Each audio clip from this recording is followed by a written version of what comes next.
দাদা কোথায় যাবে? আগুন আছে তোমার কাছে? Let's go. বলছি দাদা একটা বিড়ি দিলে ভালো, তোমার কাছে বিড়ি নাই?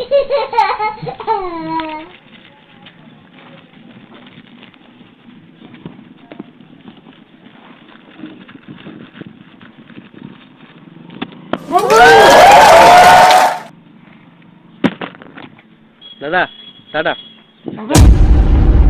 যাবো না তো, বিড়ি লুবো করেই দাঁড় করেছিলাম। তারপরে কি করে যাবে? না না আমি যাবো না, তুমি না না আমি যাবো না, তুমি যাও যাও। না আমি যাবো না, তুমি যাও, আমি বিড়ি খাবো করি দাঁড় করালাম তো। Oh my god. না না যাবো না যাবো না না না যেতে হবে যেতে হবে। পরে যাবো আগুন জল দিয়ে